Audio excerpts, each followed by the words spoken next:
on yet?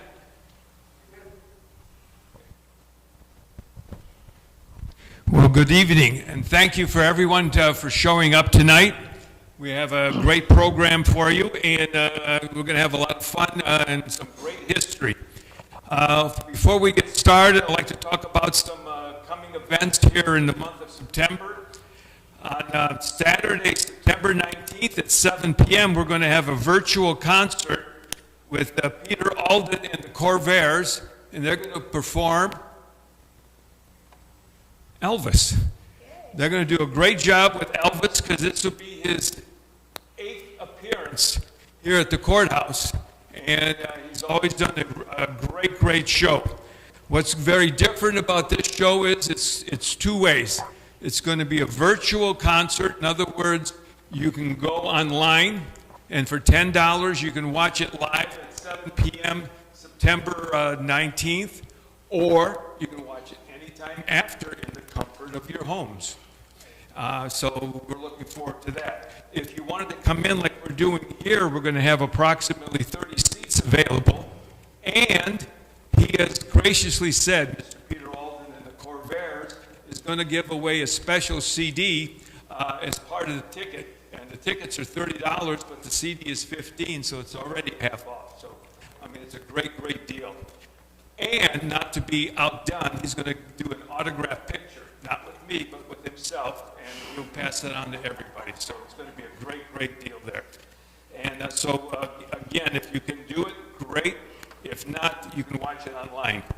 Also, later in the month, on Saturday, September 26th at 2 p.m., Quinn Zacharias will speak on the 2020 vision of focusing on Florida water issues. It will be our Save Our Waters Week. It will be our 25th anniversary that we hosted Save Our Waters here in Citrus County. So again, we're very excited to be part of history and doing that also.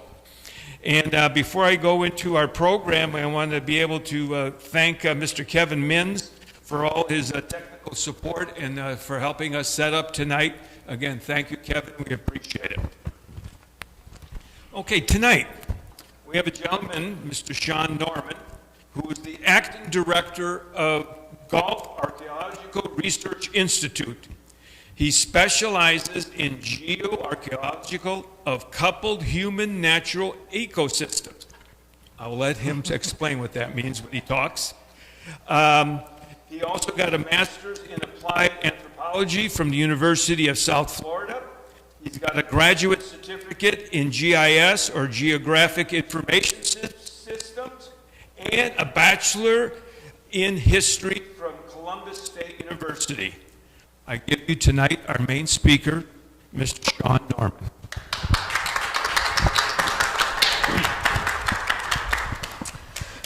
Let's see. All right. Thank you very much. We'll see how out of practice I am. 2020 has been a weird year, eh? All right. So I'm presenting this on the history of Richard Keith Call's summer campaign of 1836 and the archaeology of the concluding engagements in the Wahoo Swamp.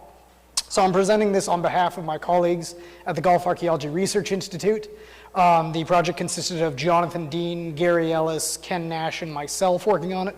And we accomplished this project through funding, through a matching grant from the National Park Service's American Battlefield Protection Program. So we're grateful to their support. So I'll kind of divide the presentation into two parts.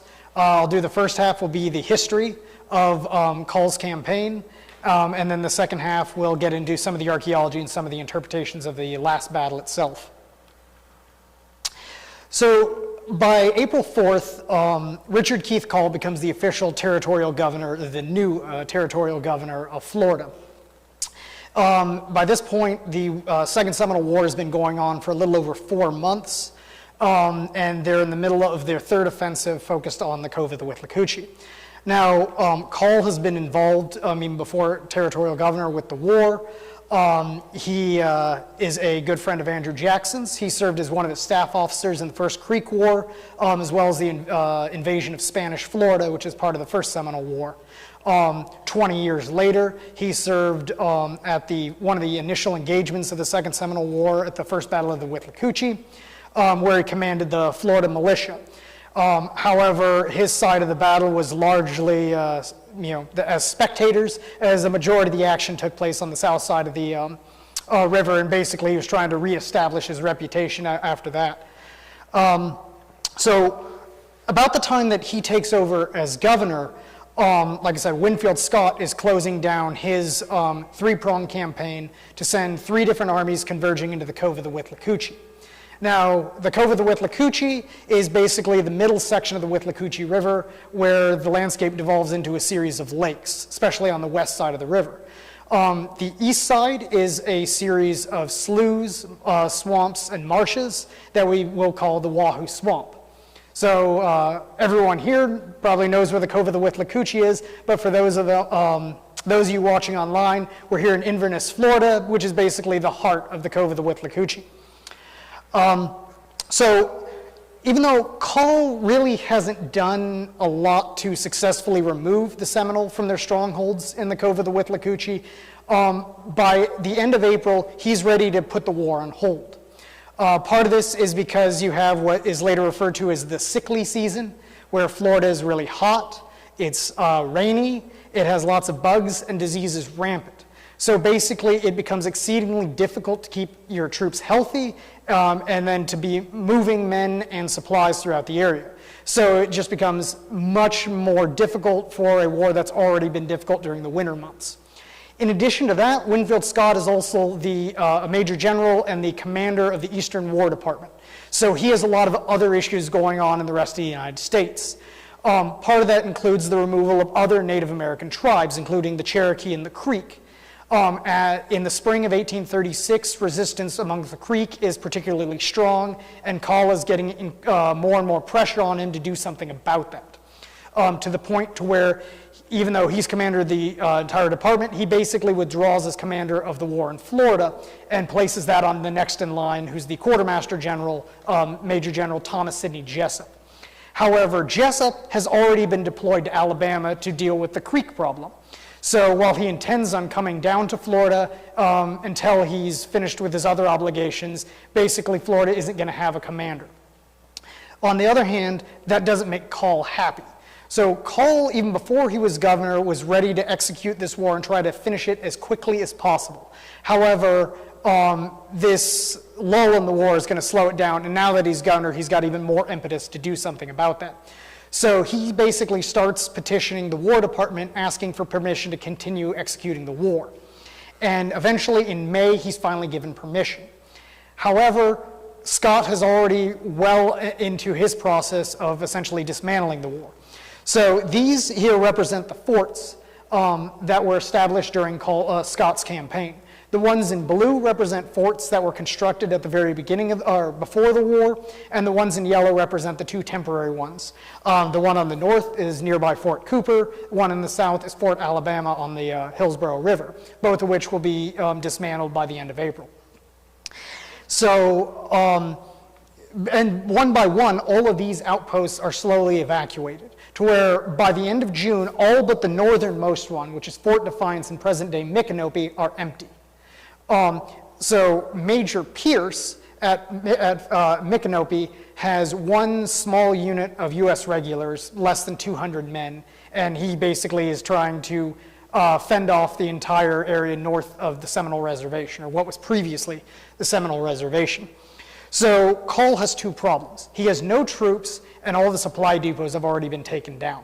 Oh, and going back to Pierce, in August, Pierce will eventually admit that his own situation is untenable and will order the evacuation of Fort Defiance and have the fort burned. And then he evacuates to a place called Gary's Ferry, which is modern-day Middleburg, Florida, near Jacksonville. So the entire area is open by August. So what will happen is Cull then is trying to deal with the lack of troops. So he's constantly basically requesting from other territories and other states additional troops. But again, the U.S. Army is very small. There are only 7 U.S. regiments at the time, 4 artillery regiments, 1 cavalry unit, 1 unit of dragoons. So it's less than 8,000 people altogether. So a lot of the military is reliant on militia and volunteers from other states. But essentially, the United States has been in constant war since the end of the American Revolution, mostly with Native Americans. So states aren't particularly eager to send out more troops. It's expensive. The government is usually very slow to recompensate them. And they're just not eager to do it, and there are too many engagements going on. On top of that, the Texan War of Independence is going on at the same time, and many Americans have basically illegally left the United States to go help Texas. So troops aren't really readily available. But by July 1st, the U.S. War Department has instructed the governor of Tennessee to raise somewhere between 1,200 and 1,500 mounted militiamen. Another option that's being discussed is actually raising Native Americans into volunteer units. So the actual people that they're trying to remove out of the country, they're trying to elicit their help in removing other Native Americans. And there are some people who are actually willing to do this, mostly in the hope that they will then get some sort of exemption to being forced to move into Arkansas, Oklahoma territory. Whereas the internal discussion amongst the War Department and Congress is very different. They're basically talking about, do we wait until that volunteers enlistment is done and move the family with the soldier, or do we just go ahead and move the family while the soldier's off fighting? And then the soldier will get to be moved later on. But nothing's quite official quite at this time. So Call is basically going to have to use what Florida militia he has, which is about less than 100 people at this time, and the Tennessee troops whenever they become available. Now, they take their sweet time, and they don't arrive until mid-September. So Call's summer campaign starts September 19th, which, if you're in Florida, anything you can do during the summer, I wait until September anyways. So this is basically an overview of what the campaign will entail. It's got a lot of retrograde movements back and forth, a lot of searching for supplies, and basically will end up taking the next 2.5 months. So as I mentioned, all the supply depots were gone. And while Call had a plan, he's still being given directions from the War Department. And some of that is a lot of the same things that happened in the previous engagements. So the idea is to concentrate forces on the Cove of the Withlacoochee and to establish some supply depots around so that you can continually execute that. Because almost all the major losses that have happened thus far, particularly Camp Izzard, were because the troops almost starved to death. So supplies are very, very important, and they're hard to get in once you have them. So the idea is that he's going to establish a series of depots, or rely on a series of depots. So to the northwest, you've got Old Town on the Suwannee River. Now this is an existing town. It's got a small military garrison, so it was already in place. He was going to have the newly minted Brigadier General of the Florida Militia, Lee Reed, go up the Withlacoochee River and set up a small camp at what will be called Camp Graham. Later on, it'll be called Fort Clinch. They want to reestablish supplies at Fort Brooke on Tampa Bay, and they want to set up a supply depot at the landing at Volusia on the St. Johns River. Now, the key thing is all of these depots are on water. So the idea is that it's a lot easier to move them in and out in a territory that has almost no roads. So, but Call kind of has, aside from Old Town, none of these are occupied at the moment. But, he's got a plan. So what'll happen is on September 24th, he arrives in Suwannee Old Town, and there he expects to find a small garrison, maybe enough troops to actually help, that he'll be able to take some with him, and he expects to find supplies. And the main thing is he's got to leave this place open because that's his avenue of communication with Tallahassee. He might be able to find reinforcements from this direction, he might get supplies. However, when he gets there, he basically finds the opposite. He finds a dwindling population that is low on supplies and ridden with yellow fever. And then the other problem that he has is he has a bunch of ships are supposed to meet him either at the mouth of the Withlacoochee or in Suwannee Old Town itself, including 3 steamboats. When he sees the steamboats, 2 of the crews are so devastated with disease that he basically has to turn around and send them back to Pensacola. And that leaves him with 1 steamboat, the Izzard. And these are the ships that are going to have to accompany General Reed when he gets here. Now, Reed, meanwhile, is taken a boat, and he's gone to, left Tallahassee, and he first goes to the fort at St. Mark's. And it's a small little old stone fort, but it doesn't see any action, so he expects that they're going to have plenty of supplies, and he's going to be able to accumulate supplies that'll eventually go to the depot on the Withlacoochee. But he gets there, and he finds a tiny garrison that is almost starving and is ridden with yellow fever. Sensing a pattern.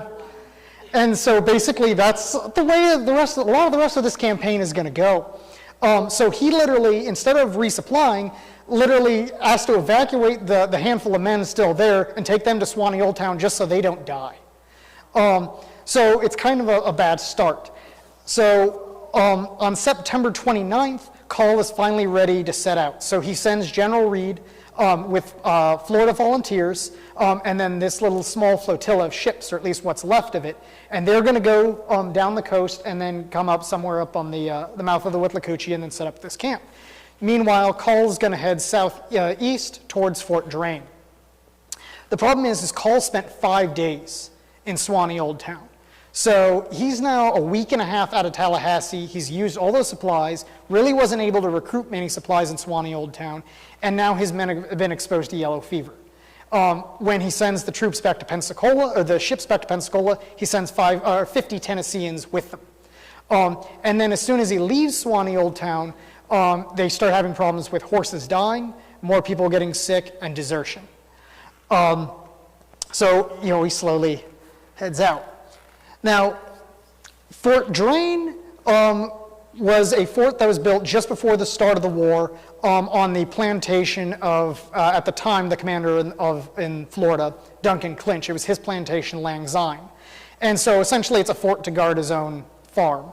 But it becomes the headquarters of the war in the early parts because Clinch basically is commanding the war out of his own home. But what happened is Clinch was one of the forts that was abandoned during this time, or Drane was one of the forts that was abandoned during this time. And to add to that, Duncan Clinch himself, after serving in the first 3 campaigns of the war, had actually completely resigned from the military and then had left for Georgia in May. So he had abandoned the property entirely. But Call still kind of thought that there might be some supplies there. There might still be some supplies, and then on top of that, it was a plantation, so there should be crops. He should be able to harvest some crops and at least get some fodder for the horses. So they get about 10 miles away from Fort Drane, and they encounter a small encampment of a handful of Seminole. And the vanguard comes out, and they fire on the Seminole. The Seminole easily escape. But Call is now aware that the Seminole are somewhere in the vicinity of Fort Drane. And their scouts start reporting, okay, the contingent of the Seminole army is at Fort Drane, and if we envelop them, we can come in and we can crush them, maybe even end this war today. So the Tennesseans form up in this formation, try to surround the fort, and they charge in. There's nobody there. In fact, there's an account where they almost attack some donkeys. But there's nobody there. The Seminole knew they were coming miles away. Osceola had been camped there at one point, but it's hard to tell if there was ever the whole host of Seminole ever there. But so he gets there, and of course all the supplies are gone, right? And all the crops are harvested or destroyed. Soldiers seem to say that they're destroyed. I'm quite sure that the Seminole would have harvested them for themselves. They've been dealing with burned crops all year, so I'm sure they took their own food. So all that's really left is a little bit of unharvested sugar cane, and that's what they feed to the horses.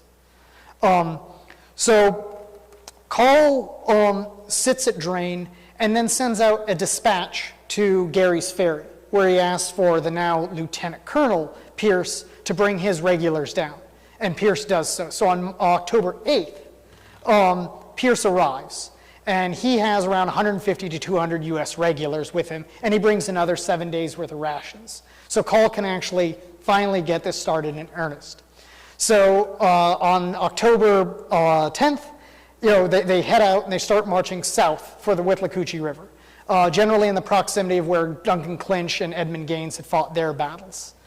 And so he gets down there. October 12th, they run into a party of Seminoles, about 50 Seminoles there encamping. The vanguard comes across them, the skirmishers advance, and they end up firing on them. Now, all the reports are they kill some women and children, and they capture 11 women and children. Everything I can tell says that they probably just attacked a party of women and children. It was probably non-combatants, but of course they make it sound like a battle. But most of the Seminole are actually able to get away, and then they kind of cross the river themselves, and that's the last you see of them. And so they then, the troops kind of, some of the other Tennesseans had gotten distracted by smoke, thinking that it was a town. Turns out it had been an abandoned encampment, but they had kind of spread out. Everyone kind of reconnoiters. They go back and make camp.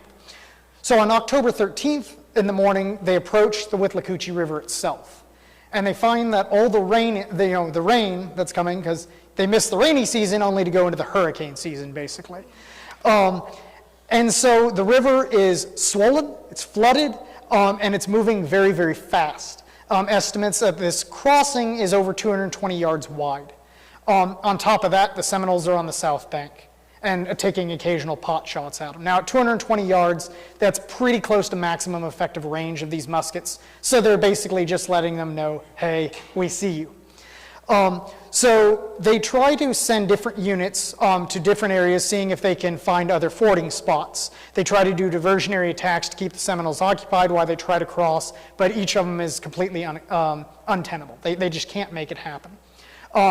So they end up going upstream a little bit towards, forks, the forks in the Withlacoochee. So this is where a bunch of tributaries start coming in around Lake Panasoffkee. And so they get to this area and they actually find Seminoles on the north bank of the river. There's some slightly more close range combat that goes on throughout the day. In the end, about 4 Tennesseans are wounded, 20 are wounded, about 4 are killed. But basically, the Seminole are able to cross the river themselves and escape. They don't get pinned down at all, and the Tennesseans can't do anything about it. So they're then trying to figure out what to do. The problem is once again, you're running low on supplies. They only had 7 days for Pierce. So, all right, now what we have to do is let's go to the next available depot. Well, that's Call's Depot, or Reed's Depot on the Withlacoochee. So they send one of the Tennessee officers and a small contingent to head downriver to find it. After about a day, he returns, nothing. They cannot locate a single sign of General Reed. He's nowhere to be found. So all the officers basically gather and discuss their options, and they agree, we've got to go back to Fort Drane. So on October 16th, they turn around and march back north without ever having crossed the river and without ever actually engaging the Seminole in any sort of sizable battle. And so they head back up and they arrive late on the evening of October 17th. Now, Call basically decides that he's going to send the Tennesseans back to Gary's Ferry to go get supplies, specifically horse fodder. Again, they're having trouble. You've got 1,200 horses that they're supposed to be maintaining, in addition to whatever horses Call has himself. And so they're getting ready to ship out the Tennesseans, and then Call's just going to stay there with the regulars, hold down camp, when suddenly a whole regiment of Creek Indians shows up. So, as I mentioned earlier, enlisting a regiment of Creek volunteers was one of the options that they had listed. And so by midsummer, the Jessup and Scott had actually maintained the advantage in Alabama. And so they were able to start getting ready to redeploy troops back to Florida for the fall. And they were actually able to muster up 750, or 749 to be exact, Creek Indians into a formal unit. Now, the stipulations were they were to be paid like volunteers, like any others. They were to be armed by the U.S. military, and they were given a form of uniform to give them a distinction from the Seminole, in which case they wore white turbans. And then their commander had to have the rank of at least colonel in order to do this. So they choose a captain in the U.S. military, John F. Lane, and he's given a brevet command to colonel. Now, Lane's an up-and-coming officer and is expected to be one of the dragoon commanders in the newly formed 2nd Cavalry Unit, the 2nd Dragoons, which will be formed this year. But he's given command of this unit at first. Now, one of the other notable people involved in this is a guy named David Moniac. Now, David Moniac was a Creek Indian who had actually graduated from West Point. He's the first Native American to have ever graduated from West Point. And he had served briefly in the military as a lieutenant. But he had eventually resigned his commission, went on to civilian life. Well, when this offer came up, he decided to rejoin. And because of his past military experience, he was commissioned in the unit as a captain. So they get sent down under orders of Jessup down the Chattahoochee River, down the Apalachicola River, and get sent to Fort Brooke. One of the problems is the ship that's transporting them is the steamboat Minerva. And the Minerva is actually supposed to be helping General Reed on the Withlacoochee, but Jessup has given it other orders, and Jessup's the higher commander. So instead, this ship goes to transport the soldiers. And so on October 5th, they land at Fort Brooke. Now, Fort Brooke hasn't been completely burned, but the Seminole are occupying the grounds. So basically, they have to fight a small battle just to clear the area around Fort Brooke that they'll use as their base camp. So they'll spend the next 5 days or so basically sending little raiding parties in multiple directions, certain distance, basically seeing if they can find any sign of the Seminole. And including one of the times they even send a little message asking if the Seminole are willing to talk, willing to deal with a treaty, which is firmly rejected. So after that's rejected, and after 5 days have passed and they haven't really encountered a lot, they decide that they're going to march into the Cove of the Withlacoochee and hopefully join up with General Cole. But what does arrive are rumors of what the campaign has already entailed. And that makes it into the newspapers. So Andrew Jackson and the interim Secretary of War, Benjamin Butler at the time, learn about Cole's basically failure to cross the Withlacoochee and to engage the Seminole through the Charleston newspaper. On top of that, one of the soldiers has actually made it all the way up to Philadelphia somehow looking for uniforms, even though that really wasn't part of his intention, and he's spouting off some of what happens. And so on November 4th, the War Department issues a letter telling Cole that he's been relieved of command. He's no longer in charge, effective immediately. If he receives this note, he's to find Jessup wherever Jessup's at and notify him that Jessup is now immediately in command. And then a similar letter sent to Jessup, and Jessup's supposed to do the same if he receives the first letter. Jessup, by the way, has made it into Florida. He's now at Fort Brooke, and he came in thinking that he would run into the Creeks, but they've already left a few days before he gets there. So he then runs up around the coast trying to figure out where Cole's at, eventually finds news of him at Fort Marks, so he goes back to Fort Brooke and starts setting up as a supply depot and kind of preparing for his campaign. But he has no idea Cole's been relieved of command and has no intention of really intervening with Cole. He just wants to let the guy, do his thing at the moment. So, but the problem is Cole doesn't receive that letter for another month. So he just goes about continuing his campaign. So the troops end up spending 3 weeks in Gary's Ferry before the Tennesseans come back. And they finally begrudgingly come back when they get some horses, but they get maybe 100. They don't do anything to replace the original unit, and so about half of the Tennesseans have to walk back. And in fact, they send them out at different times so that the mounted ones don't get there earlier. So now on November 11th, Cole is finally back up to full force. So he's got roughly 750 Creek Indians, Pierce's 150 to 200 regulars, and then he's got however many Tennesseans are left by this point. Technically, it's 1,200, but we know that basically each time anyone arrives or heads to Gary's Ferry, they usually dispatch more sick troops. So it's easily conceivable that while they've lost a total of, less than 10 dead at this point from battle and probably less than 50 wounded from battle, that they might have 200 gone just from disease and desertion alone. But he's got his reunited force and he's got enough supplies to continue on. So he heads back to the Withlacoochee, goes down the same path, goes to the same crossing. This time it's a little bit better. And when they're there, they run into somebody that they've been looking for. General Reed suddenly shows up. Now, what had happened to Reed was, he had already gone down there with half the contingent of the ships that he was supposed to have. And he gets down there and he's got the one steamboat, the Izzard. So he gets to the mouth of the Withlacoochee, they run up on an oyster bed, the tide goes out, the ship breaks in half. And so he can't figure out what to do. how to get these things up. So the Minerva eventually shows up sometime around October 21st, which means it probably, after it dropped off the creeks, probably made another trip up to Columbus, Georgia to get supplies, as part, or it might have even been the ship that brings Jessup down, and then goes up there. So when Jessup visited the depot, it had literally just been constructed. But Call has no idea about any of this. So when Reed shows up, it's just kind of a surprise. But of course, the problem is a lot of those supplies have already been used by Reed, because Reed's just been sitting out in the middle of nowhere for weeks now. Luckily, he had few troops. The odd thing is for as big of a deal as Reed's bungling of this, because he didn't get this thing constructed until October 22nd, is that it's not mentioned in the literature very much.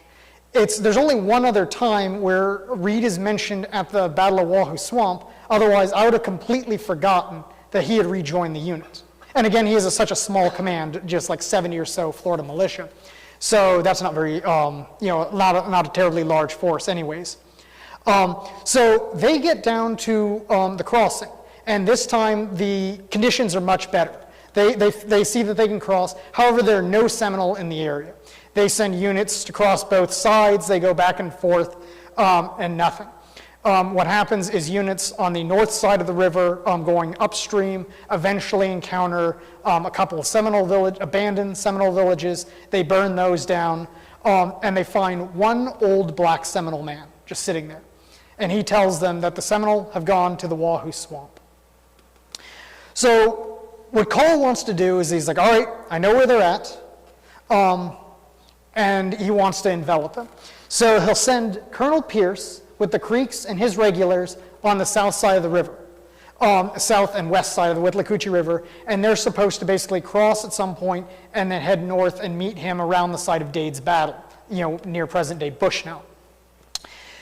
So while Call is going to take the Tennesseans, and he's going to stay on the north/east side of the river, and he'll go around Panasoffkee. So he continues around, and they go on the north side of the Lake Panasoffkee, and then they're marching south, and somewhere on the southeast side, they come across a fairly sizable group of Seminole in one of the hammocks near the edge of the trail. So the Tennesseans are, the vanguard alerts Colonel Bradford, who then basically gallops up, gathers as many Tennesseans as he can right on hand, and charges the Seminole. Now, a lot of the accounts kind of have this as a very short battle, 30 minutes, although one account has it lasting several hours. But basically what happens is the U.S. forces have numerical superiority and just overwhelm the Seminole.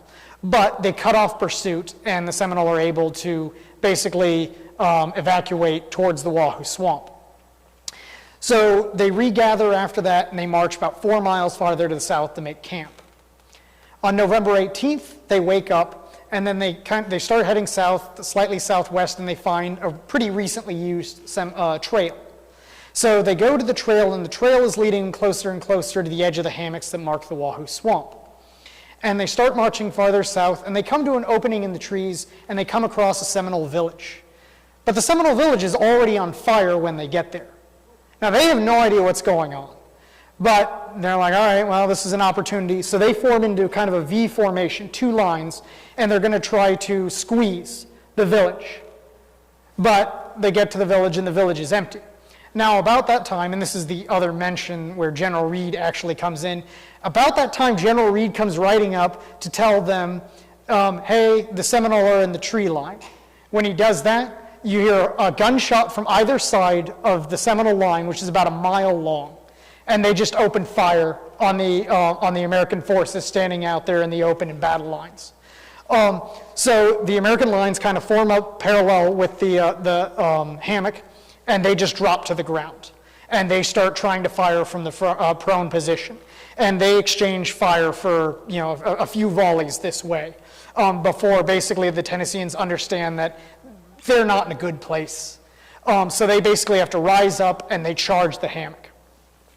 So basically this turns into close quarters combat. Not hand-to-hand combat, but it's just gunfire at close range, to the point where people are actually being burned by the gunfire. because the Seminoles are holding a decent defensive position and the Tennesseans charge into them. They're able to push back the Seminole, who then basically just fall back to each defensive position that they can find. So at the edge of each hammock line, at the edge of each wetland, at the edge of each open field. And the thing is, the heavy vegetation really slows down the Tennesseans, and those who are mounted have a lot of trouble trying to get through saw palmetto and such. So they push back, they continue to push on, they fight for a couple hours, and they push them back to roughly around Grant Slough. At this point, the sun is starting to set, and basically, Tennesseans have sustained some decent losses, so they agree to withdraw for the day. So they kind of go back up, probably to the encampment that they had the night before. So what they do is they're going to stay put, but they want to regather with Pierce and attack the Seminole with full force. So they then continue the plan, and they march south to Dade's Battle, where they encamp near the battleground in a place where Fort Armstrong will later be constructed. And so they wait a couple days. And October 19th, Pierce, meanwhile, really hasn't had much. He's spotted the occasional Seminole here and there, and they had one day where they chased a small group, but no real engagements. So on October 19th, he camps out around the Withlacoochee River, crosses over at the Fort King Road, and shows back up on November 20th. So on November 21st, they're getting ready to assault, what they hope is still the Seminole contingent in that area. And so they go to line up at basically where the battle started on November 18th. So you got the hammock line, and they form their own mile-long battle line. So the Creek Regiment is on the left flank, the U.S. Regulars and the Florida Volunteers are in the center, and the Tennesseans are on the right flank. But not all of the Tennesseans are there. It kind of gets discussed that there are a lot of these boys are from choice Tennessee families, and it would be a shame for them to eat a bullet during the battle. So they decide that they're going to hold some of these kids back. And so basically, Colonel Bradford has to maintain a guard at the camp. So they take at least 50 of them to hold them back. And then Call kind of has health problems during this entire time. And despite the fact that he thinks of himself as a military commander, he's really not a hands-on commander. And so he sets up a command station about 2 miles from the edge of the hammock. And he takes his own personal bodyguard of Tennesseans to surround him, which are upwards of 500. So literally half the Tennesseans are probably not even engaged at this battle, or even attempted to be engaged. So basically what is there of the line forms up about the same place, and the Seminoles are in about the same place along the hammock line. And once again, they open fire on this extensive exposed line, but the U.S. forces are a little bit more prepared, and so they basically charge the hammock immediately. Now, the Seminoles actually kind of give way, and again, but they do kind of the same thing that they had done 3 days before, where they basically go to each defensive position that they can, stop, fire, and then they're often loading and firing while they're moving backwards. So what you end up getting is a moving engagement that progresses. So the accounts of the battle kind of vary wildly depending on where the account is coming from. Now, we don't actually get to hear a lot from the Creek, but we get to hear from some of the U.S. American officers from the Creek. And what happens with them is they're able to stay, and they can kind of watch where the Seminole are withdrawing, and they're kind of able to follow them. And so a handful of Creek end up following the Seminole to an area where they eventually get to basically like a bottleneck in a wetland, in some sort of creek or slough or river or pond. And they're able to form, and the Seminole basically get on the side, at this pinch point between 2 wet areas, and they form a defensive position. And the Creek get on the opposite bank, and they're firing back and forth. So what happens is slowly other units are starting to trickle in. Major Gardner comes in with a unit of regulars who have been traveling up some uplands, and they join the engagement. Florida Volunteers, also following in the center, are able to join. And the Tennesseans take upwards of 2 hours before they actually show up. So during the battle, they're kind of at the defensive standstill, and the U.S. forces don't want to advance because they have no idea how deep the water is. And nobody got a good view of how the Seminole even got to that position.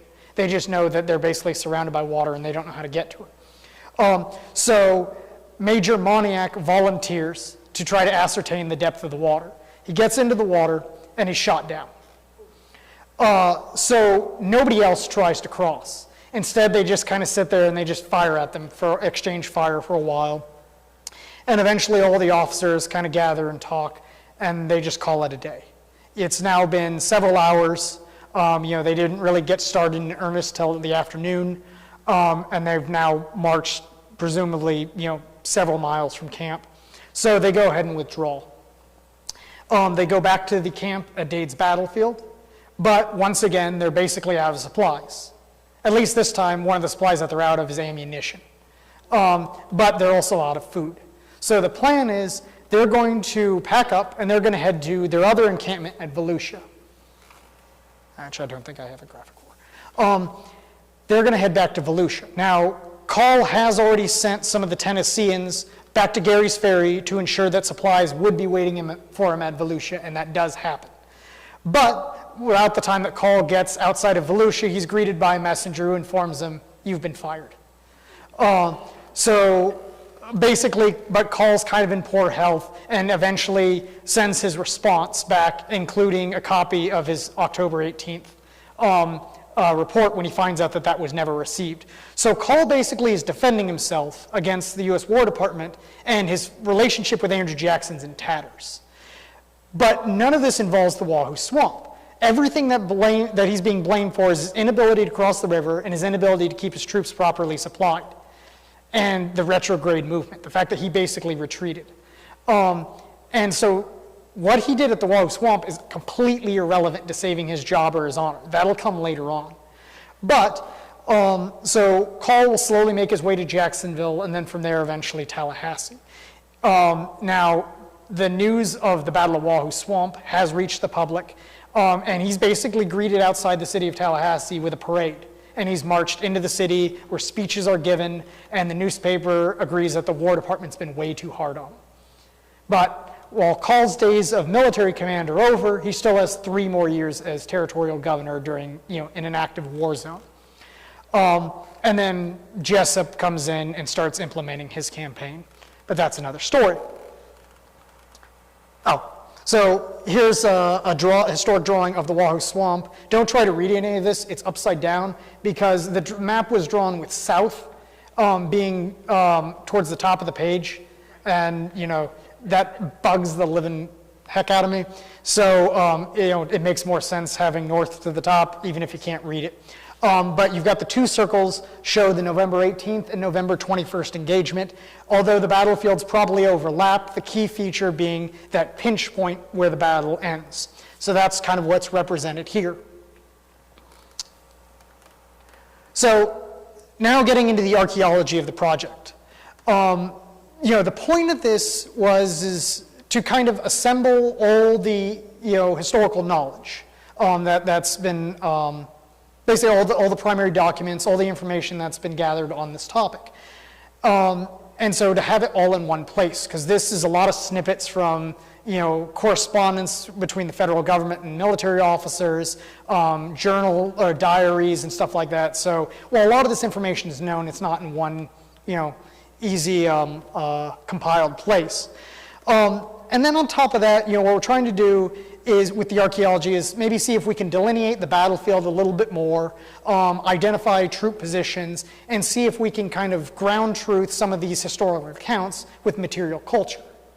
And then one other aspect that particularly is done with the National Park Service grants like this is we do what's called KOCOA analysis.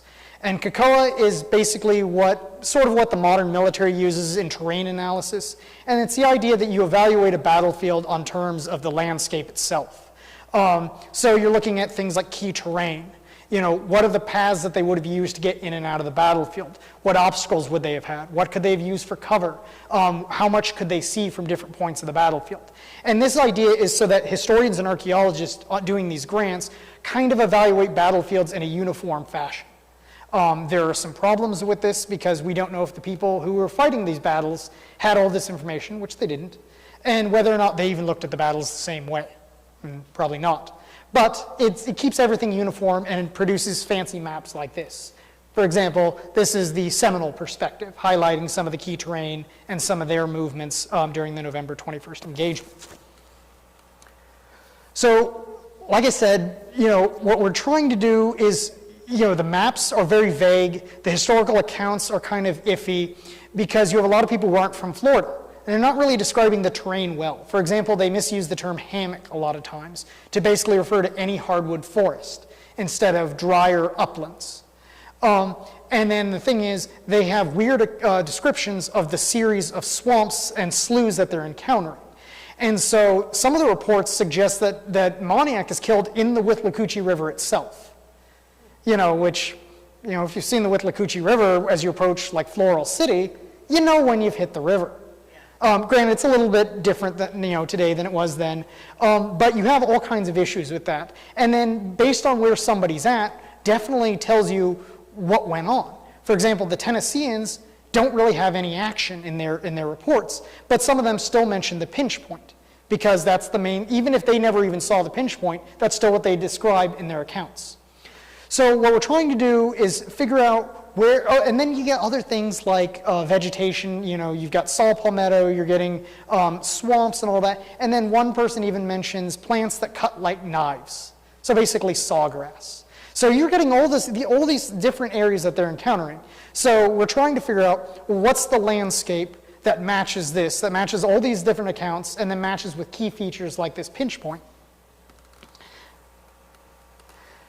So what we did is, we communicated with other people who have studied this topic before. We're not the only ones interested in it. In this area, it turns out a lot of the locals have a lot of interest in this battle. Even this is one of the largest engagements of the Second Seminole War, one of the largest battles ever in Florida. But once you get a few counties away, you really don't hear much about this. However, there were enough interested people. There are enough historians in this area. So other people had their own interpretations, their own postulations. And during one public engagement meeting, we met the Sumter County Historical Society, and particularly Arthur Hayes. Now, Arthur had basically spent about 2 decades of work researching this battle. The Sumter County Historical Society had basically been evaluating historical maps. They had identified their key features to where they located the battle, and they had even done a little bit of metal detecting on some of the properties to try to identify some of the positions. So they were kind enough to go through with us their model of the battlefield.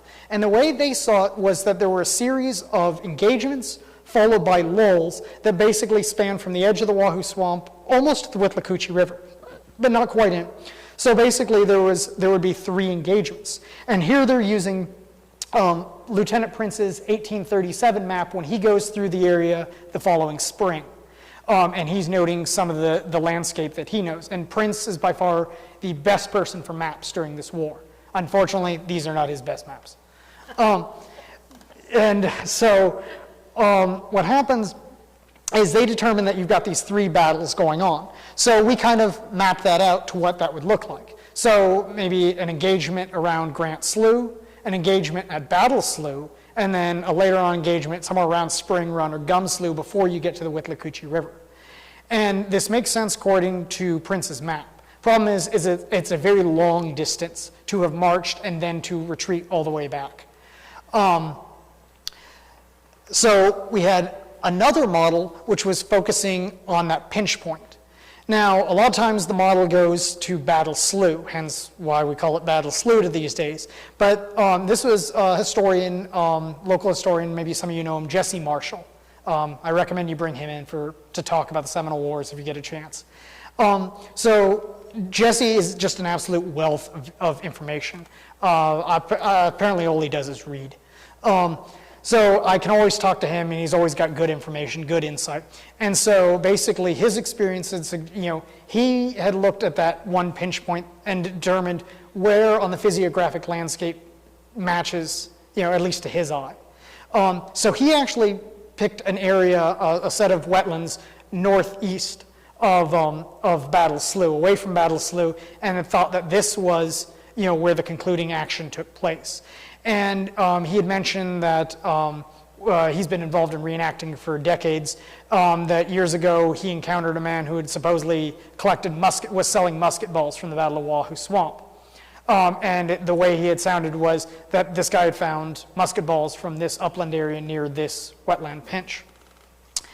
So basically, instead of a westerly battle, this would have the battle extending more towards the north and then curving west, but wouldn't go nearly as far as Gum Slough and all that. And then there's another model. So another local from Wahoo, Clifford Lynn Hayes, who is actually one of Arthur's relatives, published or wrote his own history on the battle in 2017, and he was gracious enough to supply us with a copy of that. Well-researched, succinct description of the campaign and the battle. And he places the battle on Battle Slough, the traditional location of it, near where the historic marker is in the Wahoo Community Center is today. And says that, that there is, that there are some pinch points in the slough where this could have happened. And so, like I said, this is probably one of the more common models, but basically has the battle progressing in a westward fashion. And then all of this is basically kind of predetermined that the November 18th battle took someplace over here at the edge of the hammock itself, and that the November 21st battle moves through the November 18th battlefield. So how do we kind of test some of these models? So what we did is we did metal detection across a series of properties, or what properties we could actually get access to. And most of this was done through the Sumter County Historical Society. They gave us introductions to people of land that they had worked on, and then those people talked to their neighbors, and we were able to get a decent area, but not the entire area. And one of the landowners to the east was absolutely adamant to not let us on, denied that there was any historical stuff there, even though I know that's wrong. And so we weren't able to actually really look at the November 18th battle at all. And so we basically had to start where the Sumter County Historical Society had found their musket balls, and what were kind of around Grant Slough that we're kind of thinking as, the end of the November 18th battle and the beginning, or the early stages of the 21st battle. And then so we were also able to analyze the musket balls and other artifacts that had been collected by them, and that some of the landowners had found on their own property.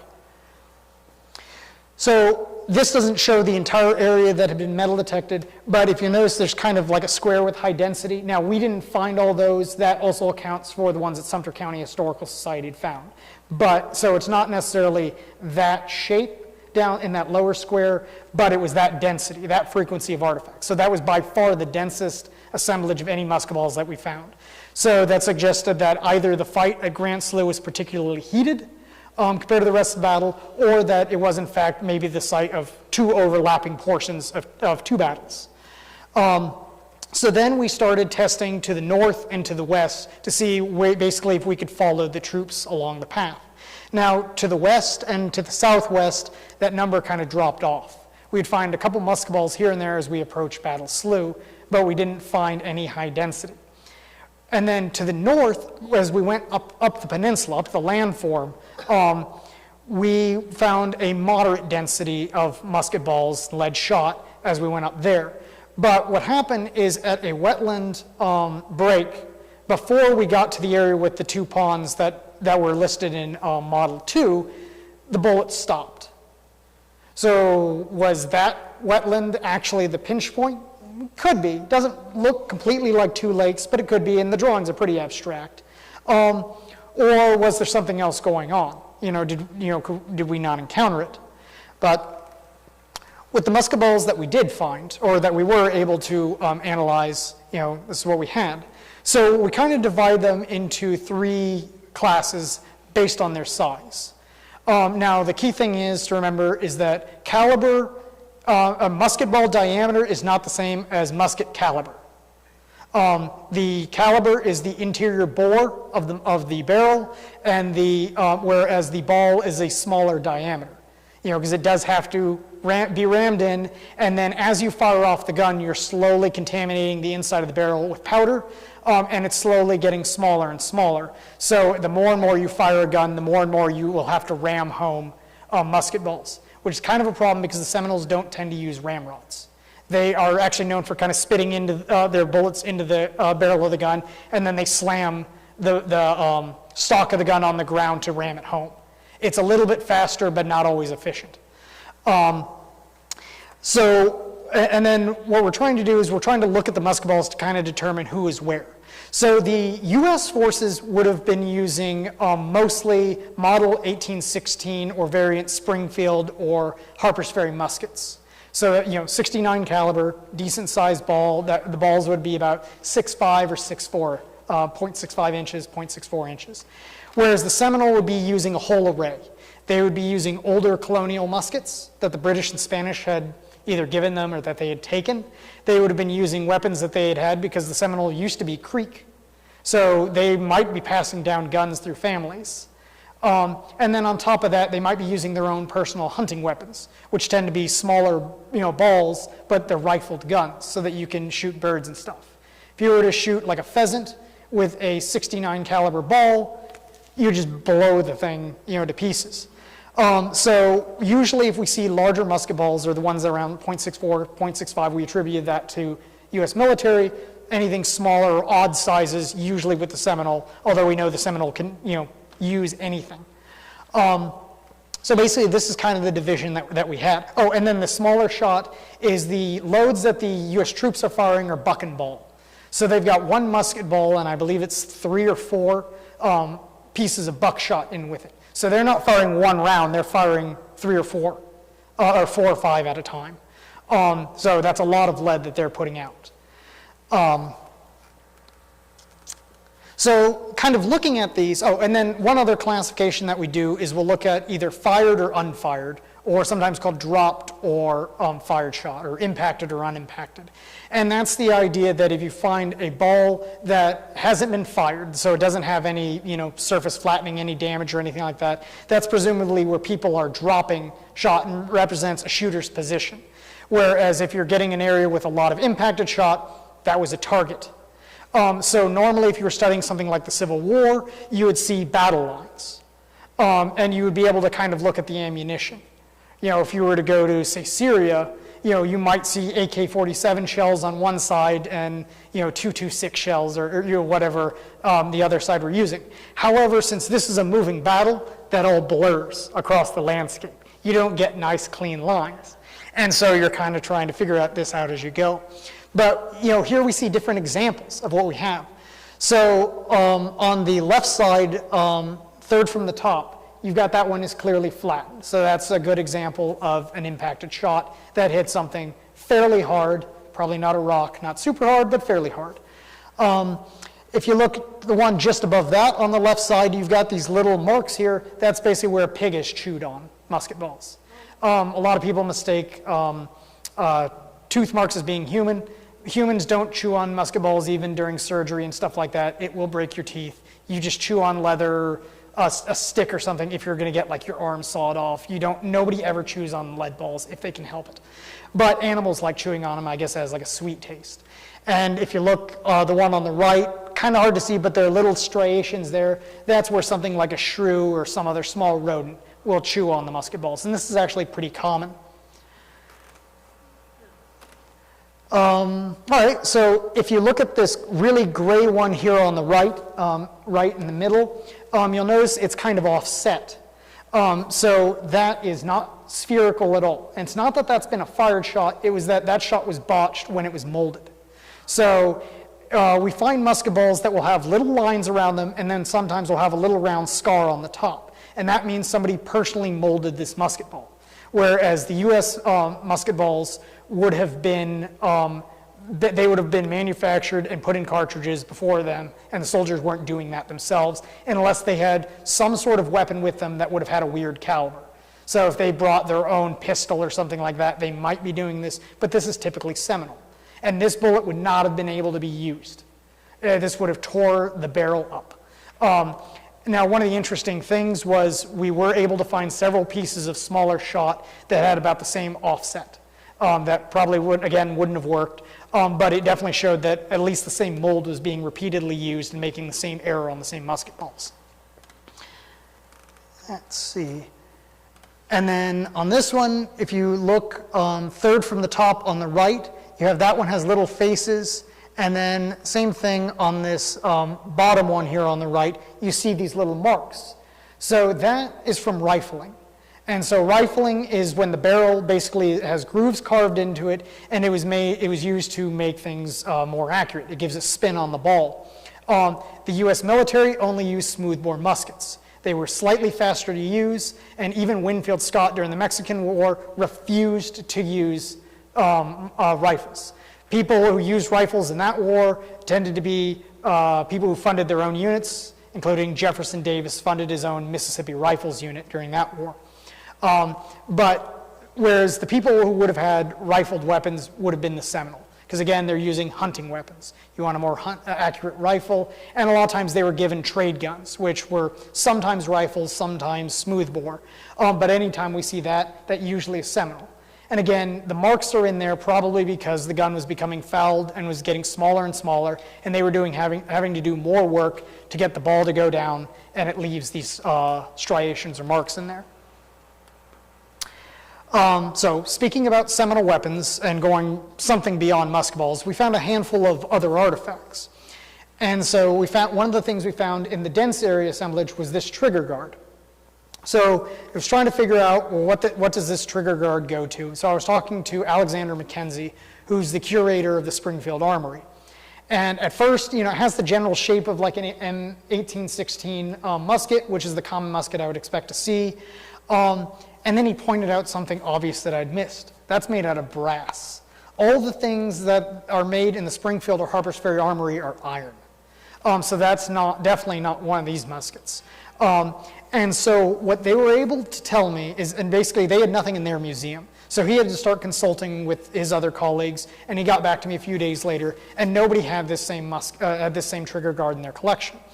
Basically what they were able to tell me was that it's probably 18th century, and it's either Spanish or Dutch, which would make sense because the Spanish really aren't making their own muskets. They're kind of contracting throughout Europe, and of course in the early 1700s, Spain controlled the Netherlands.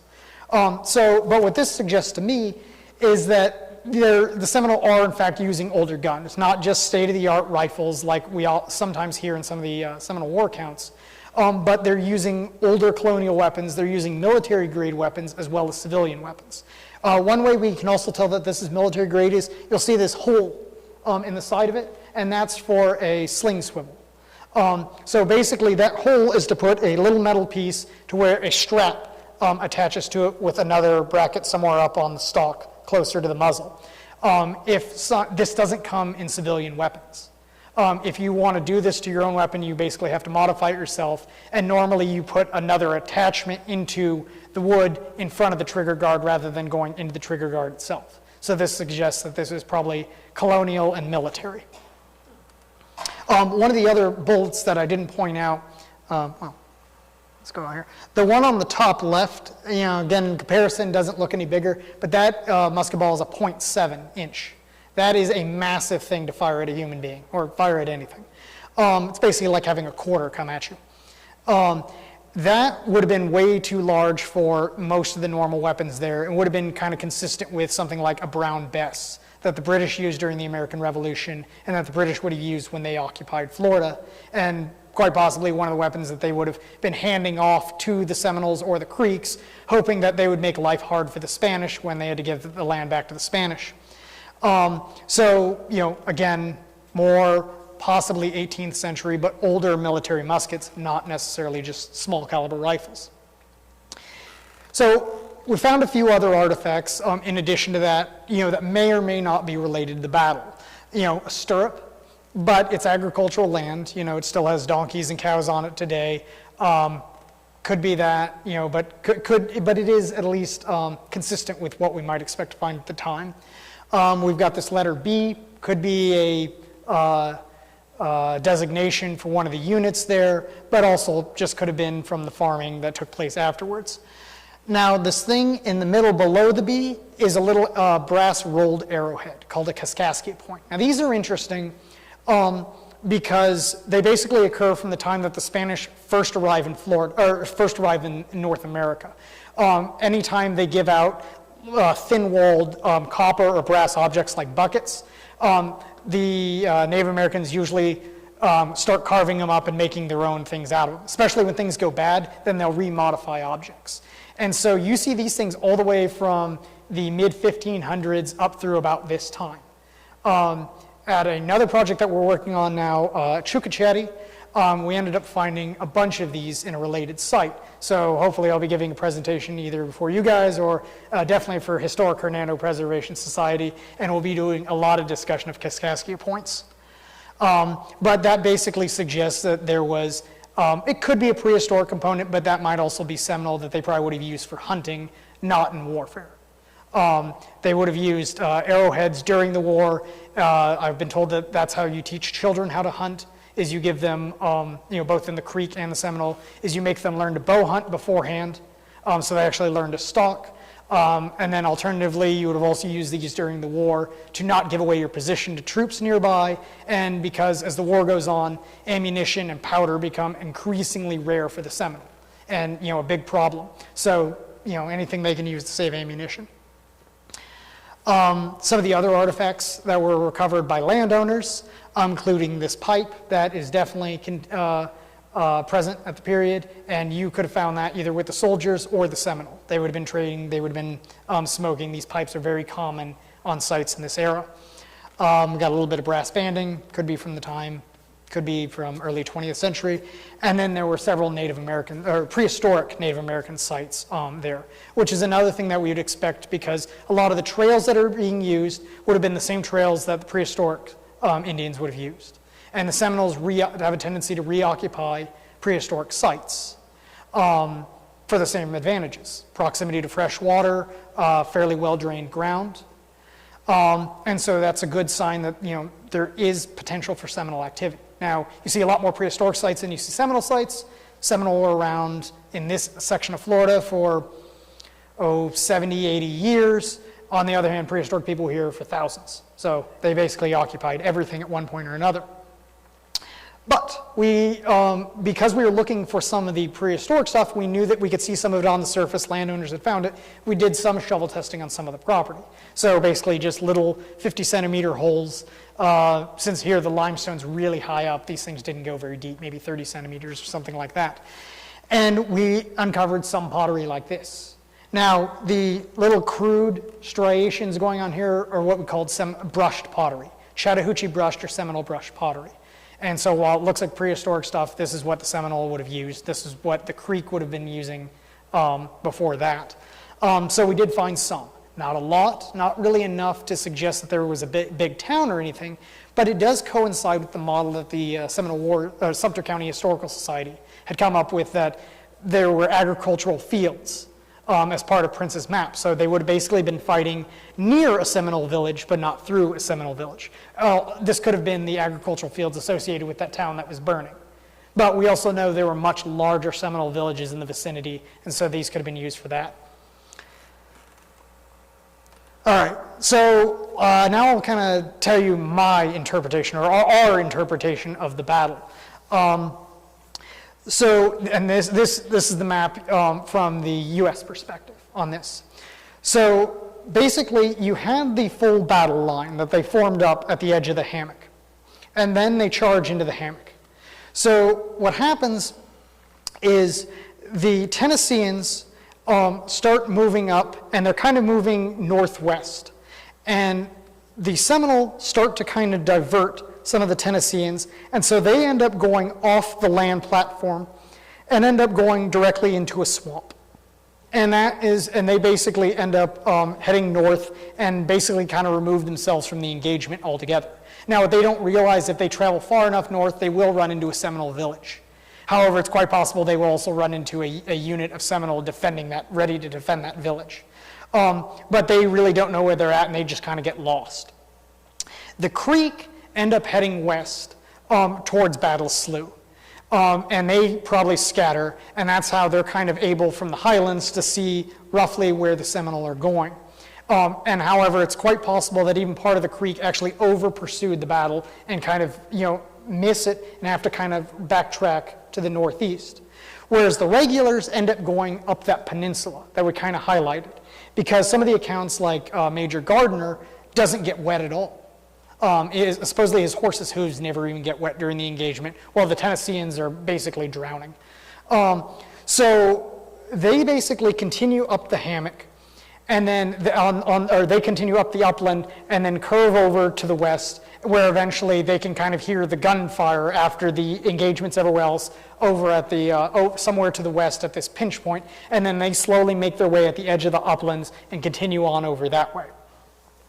Meanwhile, basically our interpretation of the Seminole is that the Seminole aren't being forced back, that they're doing all this intentionally, that they're not just being overpowered, that they probably could stand and fight, and there's reason to believe that their hand-to-hand combat skills would have been better than the U.S. troops anyways.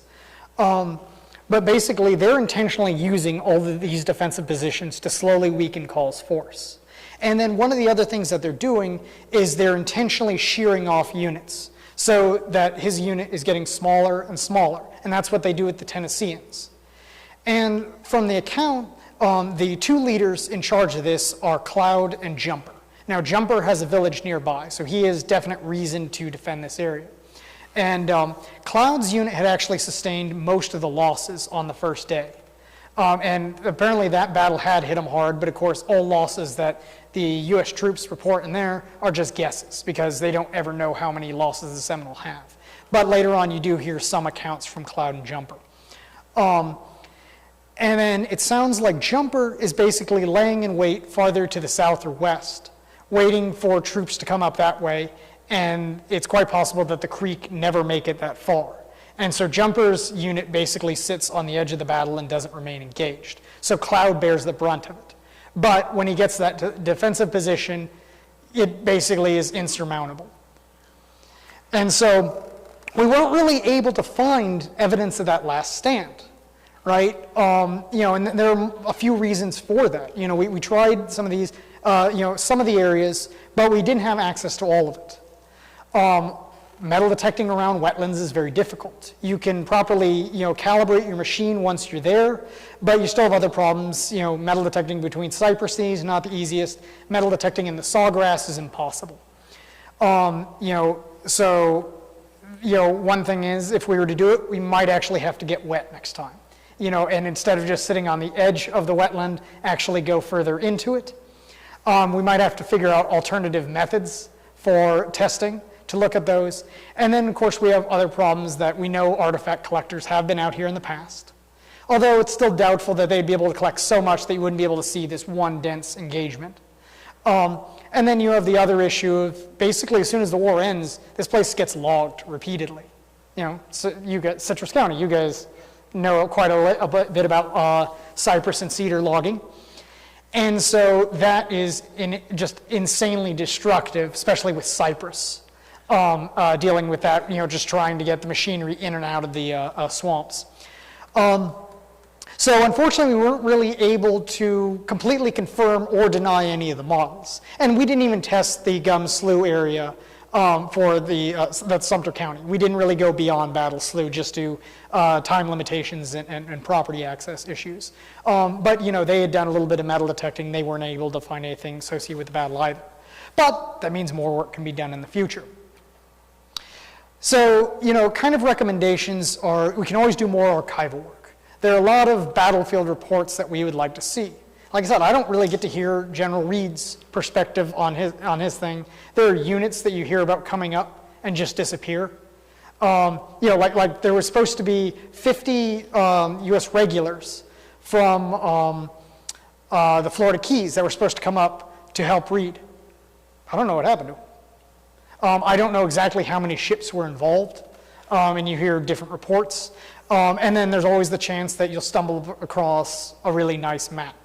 It happens in Seminole War stuff all the time. I think Chris Monaco had someone find a map that was in Ethan Allen's collection, I think in New York, and it was about Florida. So you never know what you're going to find in archives. The obvious thing would be to extend the search area. If we were to get more access to property, you've got more opportunities to see the kind of stuff. More areas, the more likely you are to find it. Another thing is that there isn't a lot of mention of this in any Seminole Wars literature, but there were, they repeatedly went through this area later on. Now, this is the last major battle in the Cove of the Withlacoochee. After this, the next major battles are at Loxahatchee and Okeechobee in southeast Florida. But the Seminole do reoccupy this area, and even at the end of the war, there are reports of Seminole in the Okefenokee Swamp in Georgia after the war has already ended. The Seminole aren't necessarily limited to any area. They can move wherever they want to. But this is the last time you see major engagements, in this area. But in the West Point registers, you do have officers who are listed as seeing action in 1840, 1839, and maybe 1842 in the Wahoo Swamp. Now, those probably refer to very small, minor little skirmishes. And again, the Wahoo Swamp is kind of considered a large area at this time. But if that can be further clarified, that might, shed a little bit more light on this. For all I know, the handful of shot that I saw towards Battle Slough might be associated with a subsequent skirmish. The same thing, if we were to do the November 18th engagement, would help clarify a lot of things. And then the other main thing is we need to start investigating more Seminole sites. The problem is 95% of the literature is focused from the U.S. perspective, and the U.S. perspective is always biased. Soldiers always making it sound like they were attacked by way more Seminole than they probably were. They try to make defeats sound like victories, or at least draws. They always overestimate the number of Seminole that were lost, even though they have no idea, because the Seminole are very good about carrying their dead and wounded off the battlefield. At these engagements, the U.S. troops didn't actually go out there and ascertain the dead after each battle. They just retreated. They withdrew. A lot of this is inaccurate. Plus, we don't know what the defensive strongholds like, what these wartime villages were like inside this, the Wahoo Swamp, such as the nearby villages here. Those might indicate troop movements, or what their logistics were like, as far as food, what weapons they were using. And basically, just in general, we need to understand the Seminole perspective way more than we do, because basically the war is almost completely told from the U.S. side. So I would basically like to thank the National Park Service for the grant, all the historians that were involved, Arthur, the Sumter County Historical Society, Jesse, Lynn, all the landowners that helped us out, and my volunteer, Dan Savilich. Thank you very much. And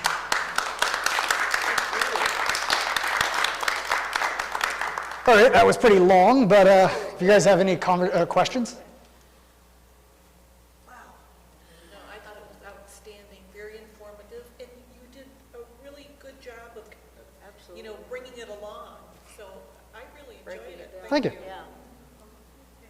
I was afraid I wouldn't be able to follow, but I agree. You did a very good job of mapping it out and keeping it current.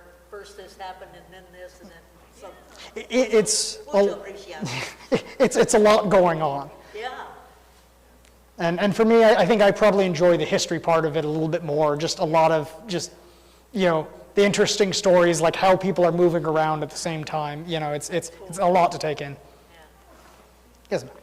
Do you know whether the losses from yellow fever were pretty much equal among the soldiers and the Seminole? The Seminole probably not. They probably weren't having nearly as severe problems. They would have been more acclimated, and they just would have had different conditions. They wouldn't really be importing disease. Whereas all you need is one ship to come into Suwanee Old Town and infect them. Whereas the Seminole really aren't getting that kind of as much external influence at that time. They were naturally socially distancing, I guess. They were smart. Yeah. And then on top of that, it's just, there's not a lot of information. So it's like, if that was a problem, you don't get to hear about it a lot.